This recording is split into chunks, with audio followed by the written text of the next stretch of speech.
All right, looking for a good baton candidate here in the southeastern U.S. as we do a little fire making exercise. When you're looking for a baton candidate, tap the wood with your survival knife. If it makes a hollow sound, it's probably too rotten. And of course, you can smash with it and just see how it does. This is a little thin, but it's indeed dead. This looks too rotten. So I gotta keep looking. Maybe that one sounds a little bit rotten now. Beautiful day out here. Lots of mosquitoes though. Lots of mosquitoes. Here we go. Here's some over here. Ah, yeah. Now we're talking. Yeah, see how this has been. That hasn't been sitting above or laying on the ground. Let me chop that chunk out of that. All right, I went ahead and grabbed that baton. I actually sawed it with a Sawvivor so it would have nice clean ends on it, as opposed to being chopped by the KaBar Heavy Bowie, my survival knife for the day.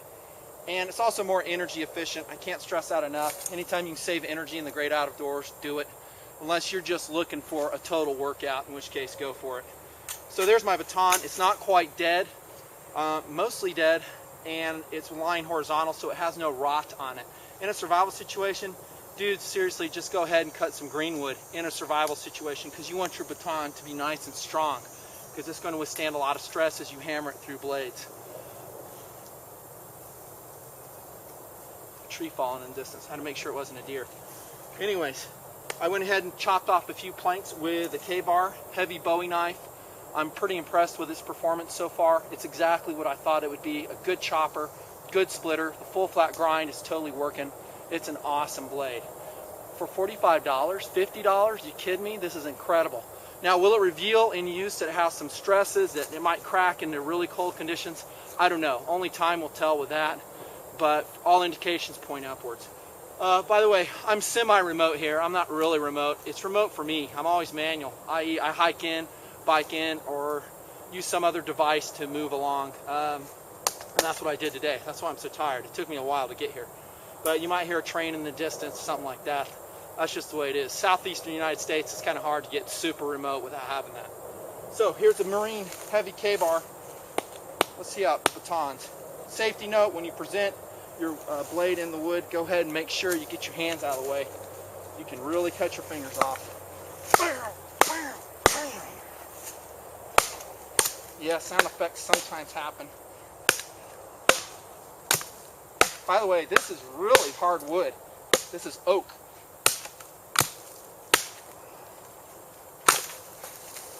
Killing my baton as I go through. Yep, that's oak. That's a good test for a blade, oak. Time to shoot it again with a lubricant. Doesn't really matter. I use WD-40, the little tiny cans. It helps a lot. Now I can go this way, but that's more friction. It's better if I use a triangular cut, and it's going to create more sharp edges, which burn better for fire making.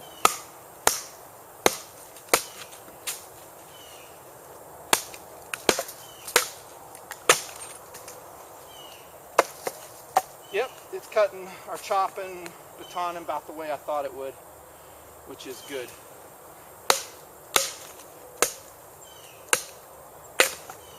Again, the large survival blade, like the Marine KaBar Heavy Bowie, this one, you can see that it has the span to go across a large log like this.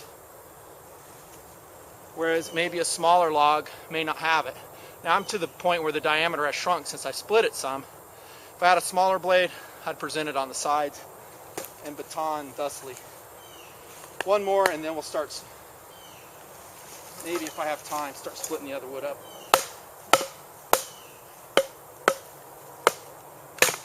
By the way, you'll see I'll hit on the handle right here. With this type of handle where the tang's totally visible, I got no problem with it. It's a $45 knife too. I don't mind thrashing on it. And yes, it should be able to withstand. Impressed. That's a Marine Heavy KaBar Batoning. It's about what I thought it'd be. Awesome. Alright, got you a little bit upside down. That's the best way I'm going to show how to do this. So here's my planks I batoned off with my the KaBar Heavy Bowie knife. I keep interchanging the terminology, sorry. So now I want to make basically 3 sizes of kindling for my fire. And by the way, the harder the conditions out there, i.e. the wetter, the snowier, the colder it is, the more preparation it's going to take for you to make and more importantly, sustain a fire.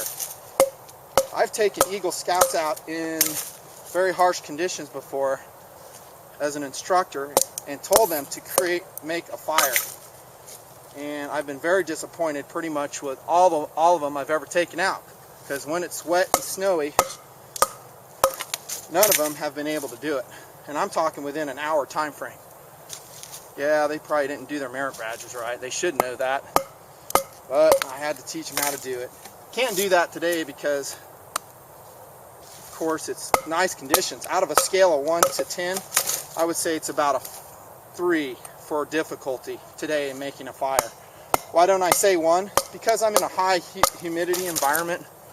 A 1 would be like in the desert when it's super hot, super dry, and it's about 50% humidity, like I said.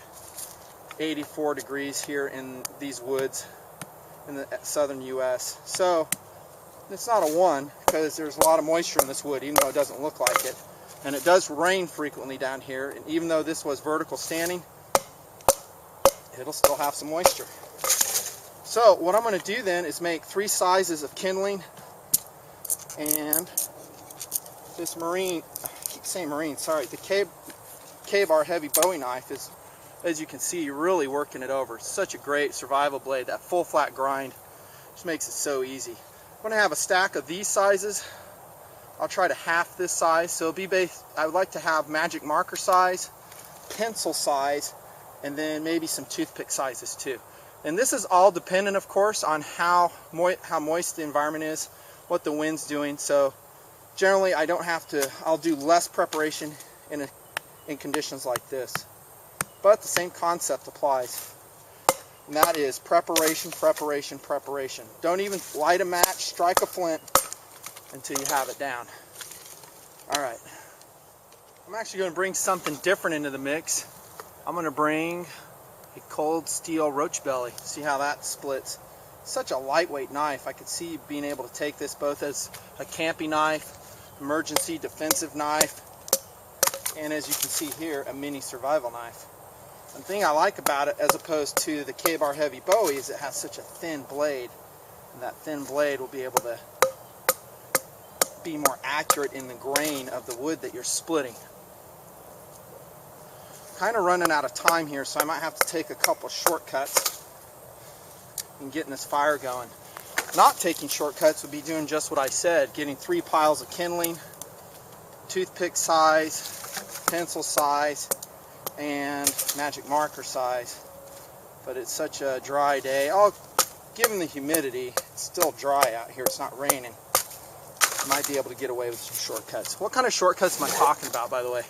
Well, maybe gathering some twigs. I generally don't use twigs because they have such a high moisture content.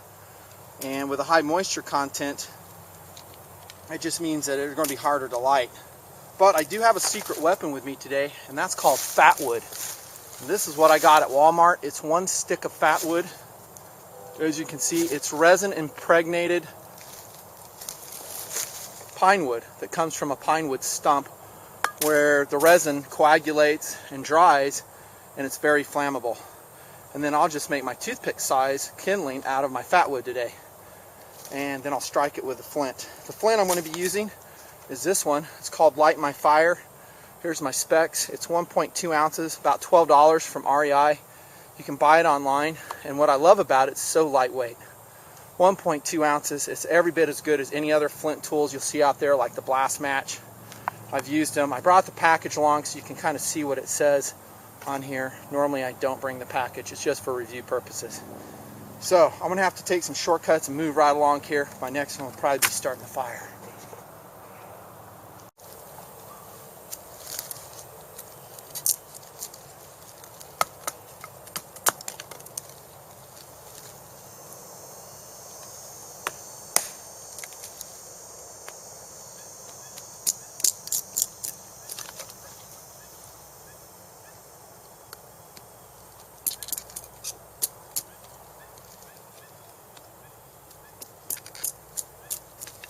Making a fire is work. There's really no easy way around it.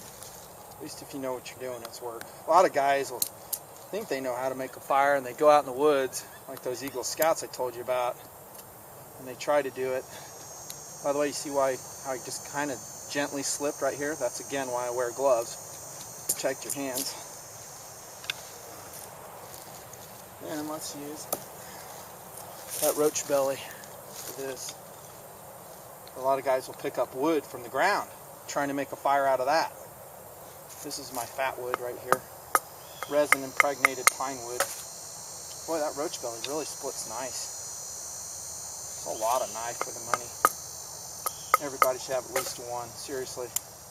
Look at that. Now that is going to burn well. That's fat wood. That's about the size it will ignite by itself, at least when there's no wind. By the way, fat wood is so impregnated with resin that it's waterproof. You can actually have it wet and it'll still ignite. Is it my favorite or preferred way of lighting a fire? No, my favorite way as a tinder is trioxane. I'll show you that fuel. It's a military stove fuel and it rocks. Oh yeah, that's doing a great job. Dig it. Dig it. Hope you can see all this. That roach belly's doing good work here today. Alright. Again, I'm running out of time, so I don't have time to do it completely correct. I'd like to demonstrate like 3 different piles for you, but I don't have the time. So I'm going to shortcut it, and I think my fat wood will allow me to do that with today's conditions, i.e. it's not super wet. Make some shavings with the cold steel roach belly of this fat wood. By the way, does fat wood occur naturally? Of course it does. You can find it.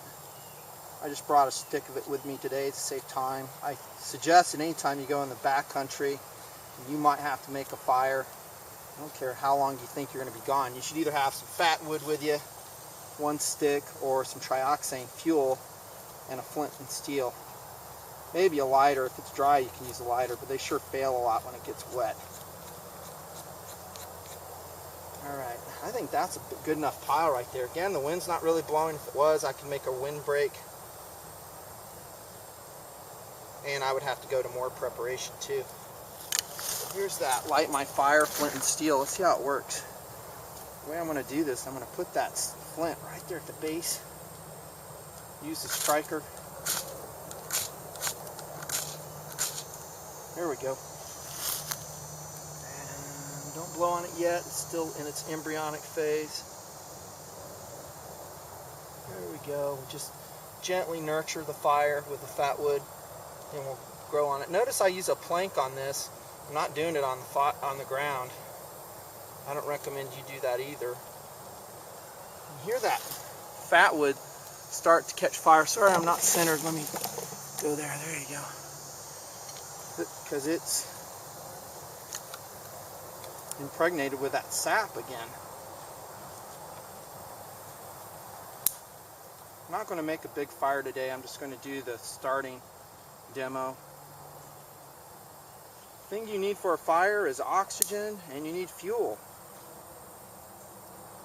And I don't necessarily subscribe to a certain format of making a fire like the TP format. I just make sure that I've got enough air between my fuel, and then as it starts to burn, I'll go ahead and put on my bigger pieces that I've processed. Now I could probably use a little bit of oxygen.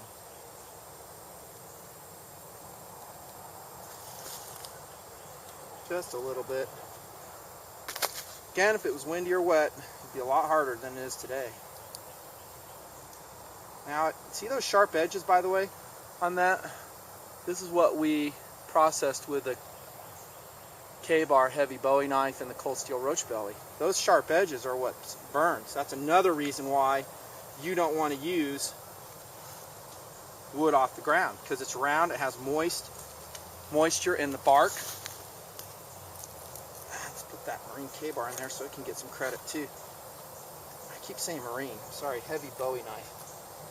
Look at that, we got a fire going. Now since I'm prepared, I would just keep on adding to that from my fire collection. Let's go ahead and zoom out here so you can see what's going on. Since size is such a little fire, I don't have a big fuel supply. I don't plan on staying here all day long. That's your fire demo in the Southeastern United States by Nutnfancy. Not too hard today. Again, I'll say a 3 or 4 out of the difficulty rating. As you can see, this flint and steel from REI, Light My Fire brand, is outstanding. It's 1.2 ounces. With fatwood or trioxane, you're not going to mess around. You'll start a fire most readily, just like we did. Now I got to hike out of here. That sucks.